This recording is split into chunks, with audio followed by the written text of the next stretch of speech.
The House raised concerns about the irregularity of the transfer method and therefore requested CCTV footage of Bobrisky's transfer to maximum security. Meanwhile, Governor Peter Mbah of Enugu State has urged newly sworn-in local government chairmen to operate from their respective local government areas and ensure inclusivity in their operations. Governor Mbah gave the charge while swearing in the 17 chairmen at the Executive Council chambers of the Government House Enugu on Monday. Signature TV correspondent Chinemere Mikebunam reports.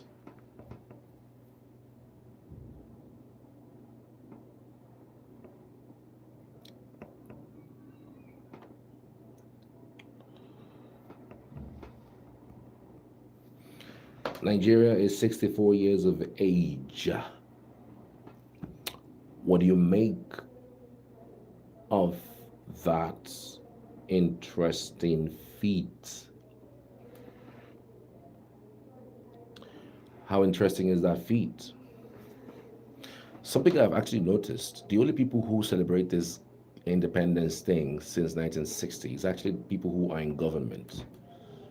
You hardly see a common man celebrating Nigeria's independence because it does look like the independence has brought him more pain than good.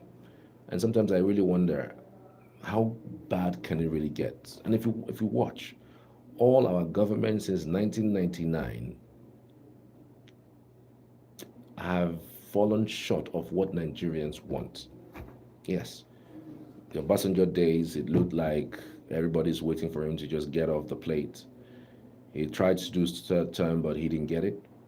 But some persons think that third time, well, maybe somebody like Obasanjo would have, if he's still in power up until this moment, would have given us a sense of nationhood of some sort, because you can agree with me, he's one of the most detribalized Nigerians.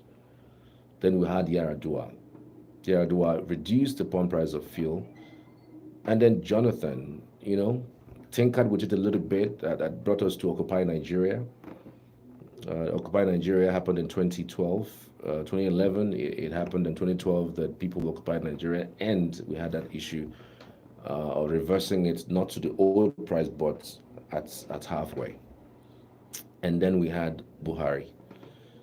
We thought that we could see the worst of anything called leadership or governance. And then here we are with Tinubu. How bad can it really get? How worse can it be? Like, is there anything mad or crazier than the hardship the Nigerians are facing right now? We bought fuel at 197, in some places 180, and it pushed to 600. And just when Nigerians are trying to wrap their head around the 600, it moved 1,200, double that amount. Gosh, some persons have parked their vehicles. Some of us have completely tried to sell their cars. I mean, these days it's even a crazy thing to want to sell your car. And then go and look at the prices of cars. I just hope that this would even reduce the price of cars, because if people are not driving cars because of the pump price of oil being that high, I mean, maybe the price of cars is going to come down. How about that? OMG. So 64 years down the line, another celebration that will be forgotten pretty soon, and tomorrow back to work, and then we continue all our stuff.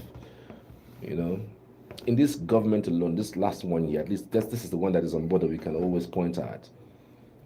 There is nothing that you could tell as something that people can point to as something that they are gaining from this administration. Oh, they have gained something, because everything is wrapped around fuel.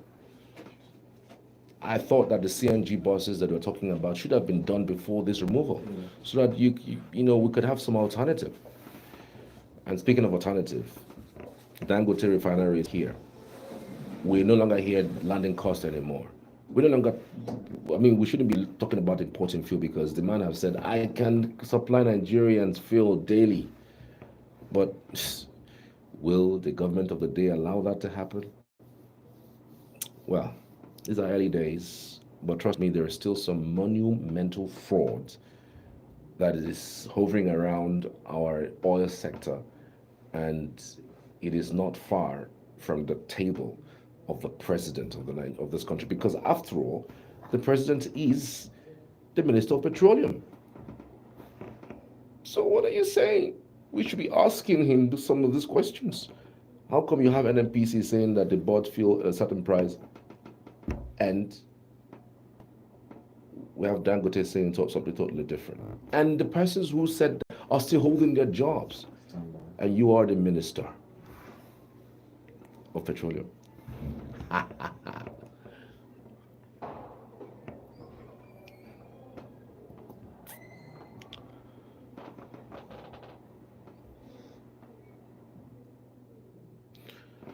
Still to come, Cameroon farmers turn to vigilantes and amulets to stop cocoa thefts. Israeli military prepares for ground operation in Lebanon. These and more after the break. So there's a whole lot happening in the world of politics. You know, some people will say they cannot really wrap their head around what's going on, because what's going on have been predicted. You know, Israel said that they're going to chase Hamas down to the hole that they live in, and this particular conflict between them and Lebanon is becoming crazier. I hope it doesn't dovetail into something much more crazy than they can handle. Welcome back. You're watching Global News on Signature Television. Rising cocoa prices driven by global production shortfalls have led to increased theft of the commodity in farms in Cameroon, forcing farmers to turn to machetes armed at vigilantes and amulets to stop thieves.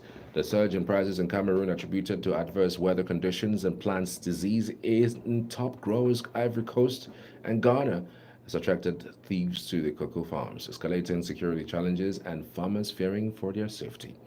While farmers in Ivory Coast and Ghana sell their beans at a fixed farm gate price regulated by authorities, farmers in Cameroon, where the market is liberalized, get a higher market-related price backed by global prices.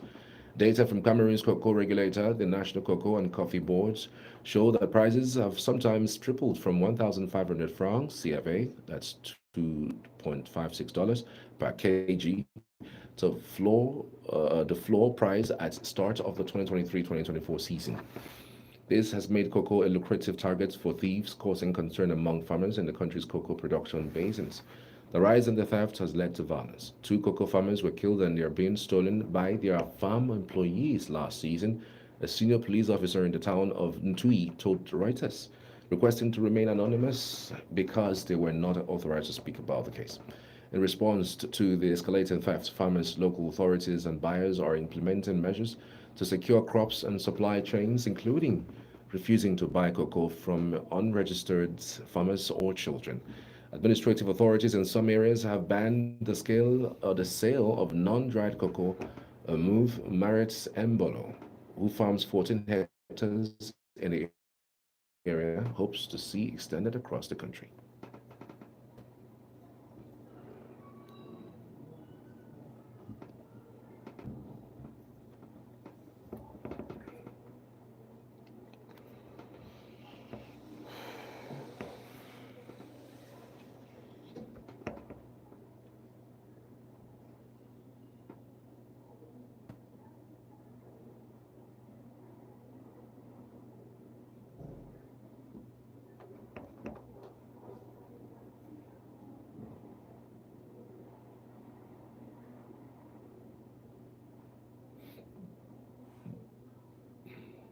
He will travel to South for a first-hand look at the devastation wrought by Helena, which killed more than 100 people as it unleashed damaging winds and unprecedented flooding in Florida, North Carolina, and Georgia.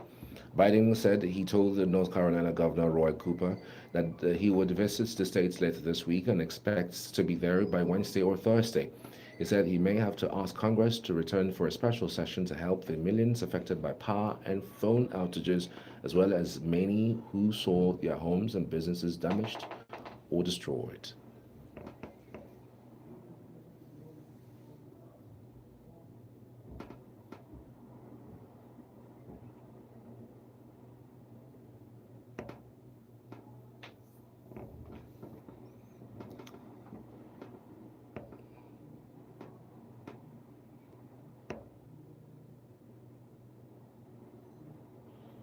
Just look at Nigeria, a country without any form of hazards. I would see to the extent of what we see with Hurricane Helena. Well, except for what we have seen in Borno, but I mean, it's one.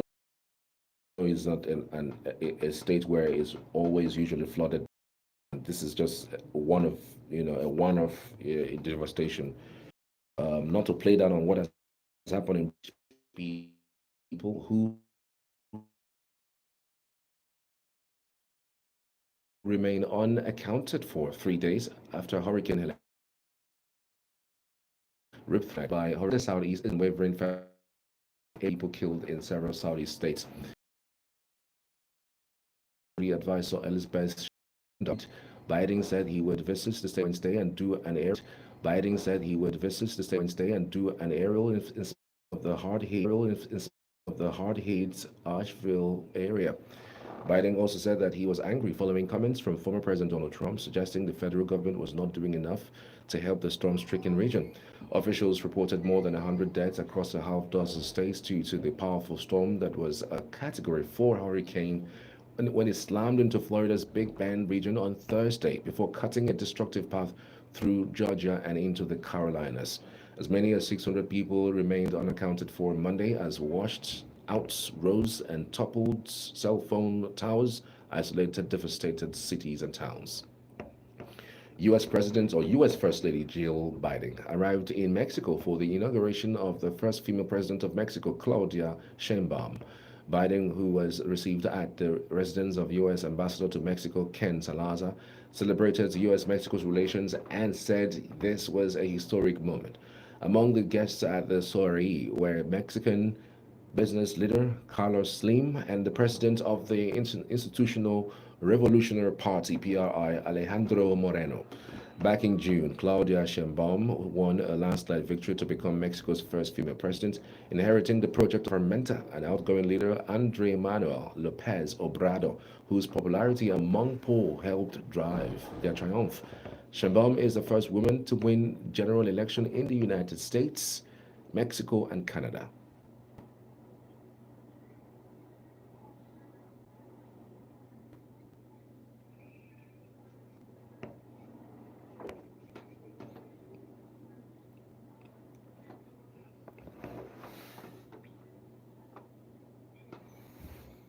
In our own country, Nigeria, what we're facing is a hurricane of bad leadership. I mean, if we call it a Hurricane Helena in the US, we will call ours a Hurricane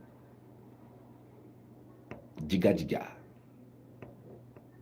A Hurricane Jiga Jiga, because it's a flurry of leaders that are not focused, that are determined to impoverish the people, and are determined to, if possible, kill people just because they are asking for what belongs to them. What is their right? Is your right to live? Is your right to protest? So why send people? Why try to send people to jail? Why try them?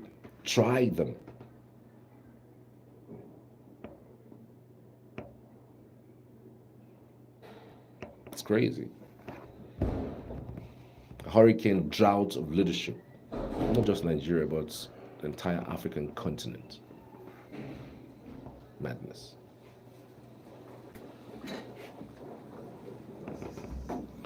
At least 5 people were killed when Russian forces struck a market in southern Ukrainian city of Kherson on Tuesday morning. Another 3 people were wounded in the attack, Alexander Prokodin said on the Telegram messaging app. Video released by Kherson Region State's administration showed multiple bodies, some next to shopping trolleys and groceries lying on the ground amidst debris. The governor said shops where Kherson residents were buying and selling groceries in the morning came under attack. Russia says it does not target civilians, though thousands have died in the more than 2.5 years since Moscow's invasion of Ukraine. And that's the news this hour. Many thanks for joining us. Charles Pius is my name. Have a good afternoon.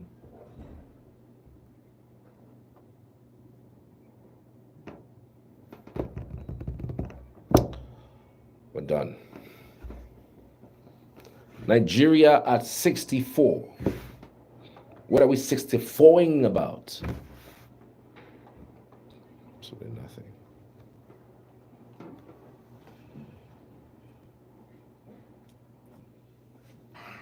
Alpha. Ain't good, man. Ain't good. Ain't good. Ain't good. Ain't good. I'm done with the news, at least for today. But join us on YouTube Live. One behind the camera. On YouTube Live for something amazing. So join us at Signature TV on YouTube, okay? Thank you, thank you, thank you. Salute, salutes. God bless.